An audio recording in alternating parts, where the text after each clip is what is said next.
क्या आपको भी चलने फिरने में दिक्कत आ रही है? जैसे ही हम खड़े होते हैं तो हमारे घुटनों में कट-कट सी आवाज़ आने लगती है। अक्सर कमर दर्द रहता है, शरीर में खून की कमी है। किसी भी वजह से खून की कमी होना या चक्कर आना, दिन भर थकान महसूस होना, आप ऐसे स्फूर्तिला खुद को पाएंगे जब ये लड्डू खाएंगे। दिन भर आप एनर्जेटिक फील करेंगे, बिल्कुल भी आपको लो फील नहीं होगा। शरीर में कैल्शियम की मात्रा अच्छे से रहेगी, विटामिन से भरपूर है ये लड्डू। साथ ही साथ बालों के लिए, स्किन के लिए, आँखों की रोशनी के लिए बहुत ही बढ़िया विकल्प है। तो नमस्ते दोस्तों, मैं हूँ स्वाति और आप सभी का स्वागत है स्वातिस फैमिली किचन में। तो ये है आज के रेसिपी के मेन इंग्रेडिएंट और बाकी के इंग्रेडिएंट मैं जैसे जैसे रेसिपी आगे जाएगी वैसे वैसे बताती रहूँगी। तो यहाँ पे हमने लिया है 200 ग्राम के करीब घी, जिसमें से 2 चम्मच हमने घी गरम कर लिया है। उसमें अब हम 100 ग्राम गोंद को फ्राई करेंगे। जी हाँ, सर्दियों में गोंद अक्सर खाया जाता है और उसे खाना ही चाहिए क्योंकि इसकी तासीर गर्म होती है, जो हमारे घुटनों के दर्द के लिए, कमर दर्द के लिए बहुत ही खास माना गया है। तो आप इसे ज़रूर से इस लड्डू में डालिएगा, इसे बिल्कुल भी स्किप नहीं करना है। और गोंद तलते वक्त इस बात का ध्यान दीजिए कि हमें घी अच्छा गर्म होने के बाद ही उसमें गोंद को तलना होता है और पेशेंस के साथ गोंद को तलिए, नहीं तो क्या होगा, अंदर से ये कच्चा रहेगा, ऐसे पॉपकॉर्न की तरह फूलता है। तो मान लीजिएगा हमारा गोंद अच्छे से फूल चुका है, आप देख सकते हैं। तो यहाँ पे सेम प्रोसेस से मैंने सारा गोंद तलकर तैयार कर लिया है। फिर से सेम कढ़ाई में 1 चम्मच घी डाला है, जिसमें डाल देंगे हम सेहत का खजाना, जी हाँ, ड्राई फ्रूट्स। सर्दियों में ड्राई फ्रूट्स हमें ज़रूर से खाने चाहिए। वैसे तो साल भर आप इसे खा सकते हैं, लेकिन खासकर सर्दियों में खाएंगे तो इसके बेनिफिट्स हमें बहुत ही ज़्यादा मिलेंगे। तो यहाँ पे हमने 100 ग्राम काजू, 100 ग्राम बादाम और 50 ग्राम लिया है अखरोट। बादाम खाने से सेहत के अनगिनत फ़ायदे होते हैं। इससे रोज़ाना सेवन करने से हार्ट हमारा अच्छा रहता है, साथ ही साथ डायबिटीज़ कंट्रोल में रहता है। इसके अलावा वज़न कम करने के लिए, बीपी कंट्रोल में रहने के लिए एवं कैंसर से भी हमें बचाता है। और हमारे बालों के लिए, त्वचा के लिए भी बादाम बेहतर माना गया है। और बादाम खाने से हमारी याददाश्त भी अच्छी रहती है, स्मरण शक्ति बढ़ती है। तो बादाम को हमें डाइट में ज़रूर शामिल करना चाहिए। साथ ही साथ काजू भी हमारे सेहत के लिए बहुत ही खास माना गया है। और अखरोट के तो अनगिनत फ़ायदे हैं, आप गूगल कर सकते हैं। तो यहाँ पे मैंने डाल दिया है 100 ग्राम ही मखाना, जिसे फूल मखाना भी कहा जाता है। इसे पावर फूड के नाम से भी जाना जाता है, बहुत ही खास होते हैं।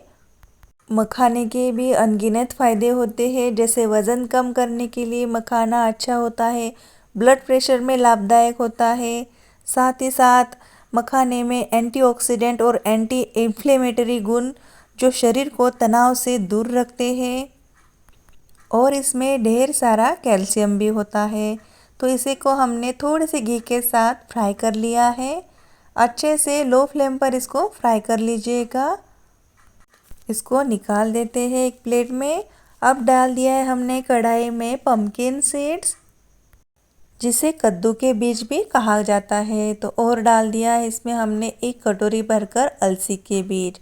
अलसी में ओमेगा 3 भरपूर मात्रा में पाया गया है। जो वेजिटेरियन लोग होते हैं उनके लिए ये बहुत ही बढ़िया होता है। और साथ ही साथ 3 चम्मच डाल दिया है मेलन सीड्स। 1 कटोरी भरकर डाल दिया है सफ़ेद तिल। 1 बड़ा चम्मच यानी कि 1 टेबलस्पून डालना है हमें यहाँ पे कलौंजी, जो बालों के लिए अच्छी होती है। 1 छोटा चम्मच हमने इसमें डाल दिया है सौंफ, जो पेट के लिए अच्छा होता है। सभी चीज़ों को अच्छे से हम फ्राई करेंगे। यहाँ पे हमें घी या तेल का यूज़ नहीं करना है, क्योंकि ये सीड्स भी अच्छे से वैसे ही फ्राई हो जाते हैं। तो इसको अच्छे से भून लीजिएगा। यहाँ पे ये बहुत ही ख़ास है। ये 5 सीड्स भी अगर आपने वैसे ही खाए ना, हर रोज़ 1-1 चम्मच, तब भी आपको इसके ढेर सारे बेनिफिट्स मिलेंगे। आप इनको ऐसे ही भूनकर किसी डब्बी में भरकर रख दीजिए।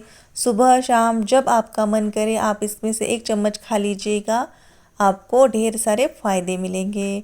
तो यहाँ पे देख सकते हैं हमने सभी को अच्छे से फ्राई कर लेना है। ऐसे चटकने की आवाज़ आने तक इसको फ्राई कर लीजिएगा। जैसे ही तिल और अलसी के बीज यहाँ पे भून गए तो ऐसे चटकने लगते हैं। तो चलिए इसे भी अब हम निकाल कर साइड में रख देते हैं और सेम कढ़ाई में डाल देंगे हम प्रोटीन का खजाना। जी हाँ, भुने हुए चना। अगर आपके पास ये भुने हुए चना नहीं है तो आप बेसन का यूज़ कर सकते हैं, लेकिन इससे क्या होगा, टेस्ट बढ़िया आएगा क्योंकि पहले से ही भुना होता है। और हम इसको थोड़ा सा भून लेते हैं। हमने इसको भूनते वक्त घी का यूज़ नहीं किया है, वैसे ही हम इसको भून रहे हैं ताकि इसमें से बचा खुचा मॉइस्चर निकल जाए। तो देख सकते हैं हमने इसको 2 मिनट के लिए अच्छे से भून लिया है। तो चलिए इसे भी अब हम साइड में रख देते हैं। तो सेम कढ़ाई में मैंने फिर से 3 चम्मच घी डाल दिया है। घी थोड़ा सा गर्म हो जाए तो हम इसमें डाल देते हैं 1 कटोरी भरकर गेहूं का आटा। वज़न से मापेंगे तो 100 ग्राम लेना है आपको, इतनी क्वांटिटी के लिए। आप लड्डू कितनी क्वांटिटी में बनाना चाहते हैं उस हिसाब से सभी इंग्रेडिएंट कम ज़्यादा आप कर सकते हैं। रेशो अपने पसंद से रखिएगा, जैसे कि जितना आपको ड्राई फ्रूट्स अच्छा लगता है या जो आपके पास ड्राई फ्रूट्स है उसे आप ज़्यादा ले लीजिएगा, जो कम है या पसंद नहीं है उसे कम कर दीजिएगा। लेकिन सीड्स जो हमने इसमें डाले हैं जैसे पम्पकिन सीड्स, मेलन सीड्स, अलसी के बीज, कलौंजी, सौंफ और तिल, ये सभी आपको ज़रूर से लेना है। अगर आपने एक बार इसमें काजू या बादाम नहीं डालेंगे तो चलेगा, लेकिन फुटाना यानी कि रोस्टेड चना और जो हमने 5 तरह के सीड्स लिए हैं उससे ज़रूर से डाल दीजिएगा। तो यहाँ पे हमारा गेहूं का आटा भून रहा है, तब तक हम क्या करेंगे, ये सारी चीज़ें ठंडी हो चुकी है तो इसे अब हम मिक्सी में पीस लेते हैं। इसका हमें अच्छा पाउडर बनाकर तैयार कर लेना है। एक तरफ ध्यान दीजिए, गेहूं का आटा भी भून रहा है, उसे हमें छोड़ना नहीं है, उसको भी चलाते रहना है। और काजू बादाम अखरोट को भी अच्छे से पीस लेते हैं। आप चाहे तो इन सबको थोड़ा सा दरदरा से भी रहने दीजिए, अगर आपको पसंद हो तो, नहीं तो महीन पाउडर बना लीजिएगा, जैसा आपको पसंद हो। तो यहाँ पे मैंने मखाने भी अच्छे से पीस लिए हैं, उनका भी पाउडर बनाकर तैयार कर लिया है। तो सेम तरह से अब हम इन सीड्स को भी पाउडर की फॉर्म में बना लेंगे। अगर आप चाहे तो इनको साबुत ही रहने दे सकते हैं, अच्छे लगेंगे लड्डू में और दिखने में भी अच्छे लगते हैं। तो हम क्या करेंगे, इसको थोड़ा सा वैसा ही डालेंगे और थोड़ा सा पीस कर डालेंगे। और डाल दिया है हमने 1 कटोरी भरकर यहाँ पे छुआरे का पाउडर या खारीक का पाउडर भी इसे कहा जाता है। शरीर में खून की कमी हो, थकान महसूस हो तो आप छुआरे ज़रूर से खाइएगा। और इसमें डालेंगे 1 चम्मच भरकर इलायची का पाउडर, 1/4 चम्मच डाल देंगे काली मिर्च का पाउडर। अगर आपके पास सफ़ेद मिर्च का पाउडर है तो उसे भी आप ले सकते हैं।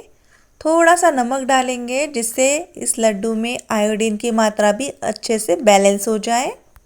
आप सभी को पता है आयोडीन हमारे शरीर के लिए कितना खास होता है, स्पेशली बच्चों के लिए तो वो वरदान ठहरता है।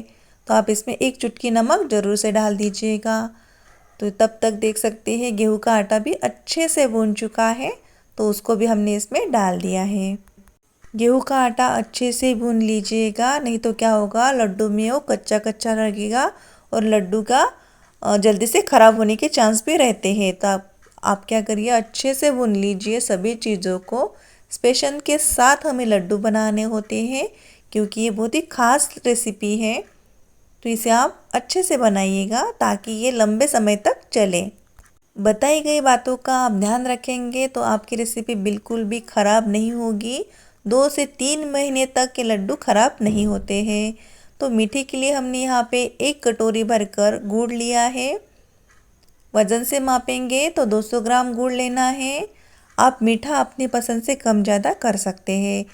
गुड़ अच्छे से मेल्ट हो जाए तो हम इसमें डाल देते हैं इसमें हमने सिर्फ 1 चम्मच घी डाला था। इसमें पानी नहीं डलेगा, ना ही गुड़ की कोई चाशनी बनेगी।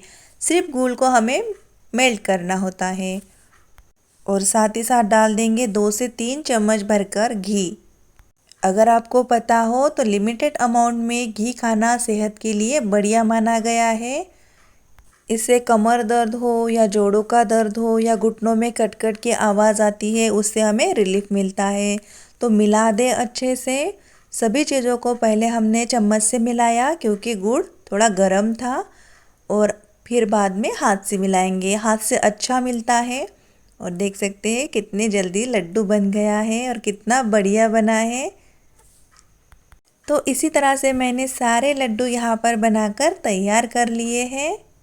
ये सिर्फ लड्डू नहीं है, ये सेहत की खजाने की चाबी है। जी हाँ, इसमें हमने जो कुछ इंग्रेडिएंट डाले हैं उसे आप सर्च कर सकते हैं, उनके बेनिफिट्स जान सकते हैं, ताकि आपको भी पता लगे कि इसमें कितने बढ़िया इंग्रेडिएंट हमने डाले हैं जो हमारे सेहत के खजाने की चाबी बनेंगे। ये मीठी मीठी दवाई आप ज़रूर से खाइए क्योंकि ये हर बीमारी का इलाज है।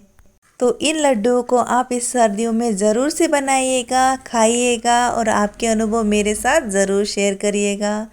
तो मिलते हैं नई वीडियो में। तब तक अगर आपने चैनल को सब्सक्राइब नहीं किया है तो प्लीज़ चैनल को भी सब्सक्राइब कर दीजिए और बेल आइकन क्लिक करेंगे तो आगे आने वाली हर रेसिपी का नोटिफिकेशन आपको मिलता रहेगा।